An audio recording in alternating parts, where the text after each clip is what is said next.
اور نہ خوشنما۔ یہ لوگ اس سے پہلے عیش میں پڑے ہوئے تھے اور بڑے گناہ یعنی کفر پر اڑے ہوئے تھے، اور کہا کرتے تھے کہ بھلا جب ہم مر گئے اور مٹی ہو گئے اور ہڈیاں ہی ہڈیاں ہو گئے تو کیا ہمیں پھر اٹھنا ہوگا، اور کیا ہمارے اگلے باپ دادا کو بھی؟ کہہ دو کہ بے شک پہلے اور بعد والے سب ایک روز مقرر کے وقت پر جمع کیے جائیں گے۔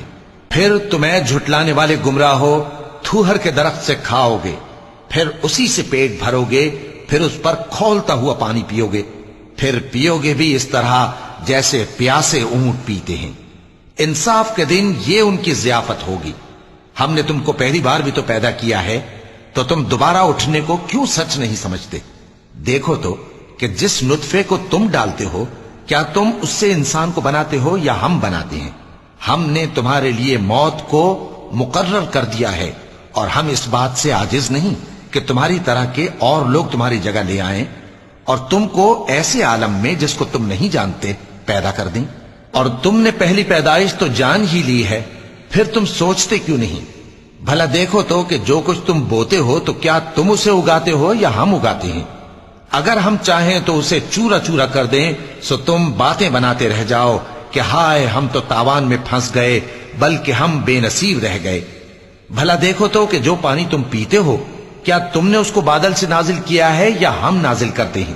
اگر ہم چاہیں تو ہم اسے کھاری کر دیں، پھر تم شکر کیوں نہیں کرتے؟ بھلا دیکھو تو جو آگ تم درخت سے نکالتے ہو کیا تم نے اس کے درخت کو پیدا کیا ہے یا ہم پیدا کرتے ہیں؟ ہم نے اسے یاد دلانے اور مسافروں کے برتنے کو بنایا ہے، تو اے پیغمبر صلی اللہ علیہ وآلہ وسلم تم اپنے پروردگار عظیم کے نام کی تسبیح کرو، سو ہمیں تاروں کی منزلوں کی قسم، اور اگر تم سمجھو تو یہ بڑی قسم ہے کہ یہ بڑے رتبے کا قرآن ہے جو کتاب محفوظ میں لکھا ہوا ہے۔ اس کو وہی ہاتھ لگاتے ہیں جو پاک ہیں۔ یہ رب العالمین کی طرف سے اتارا گیا ہے۔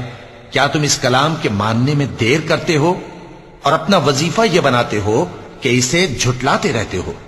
پھر جب جان گلے تک آ پہنچتی ہے اور تم اس وقت کی حالت کو دیکھا کرتے ہو، اور ہم اس مرنے والے کے تم سے بھی زیادہ نزدیک ہوتے ہیں لیکن تم کو نظر نہیں آتے۔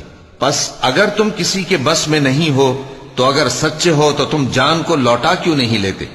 پھر اگر وہ اللہ کے مقربوں میں سے ہوا تو اس کے لیے آرام اور روزی اور نعمت کے باغ ہوں گے، اور اگر وہ دائیں ہاتھ والوں میں سے ہوا تو کہا جائے گا کہ تجھ پر داہنے ہاتھ والوں کی طرف سے سلام، اور اگر وہ جھٹلانے والے گمراہوں میں سے ہوا تو اس کے لیے کھولتے پانی کی ضیافت ہوگی اور جہنم میں داخل کیا جانا۔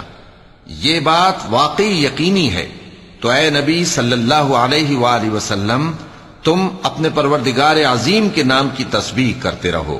شروع اللہ کا نام لے کر جو بڑا مہربان نہایت رحم والا ہے۔ جو مخلوق آسمانوں اور زمین میں ہے اللہ کی تسبیح کرتی ہے، اور وہ غالب ہے، حکمت والا ہے۔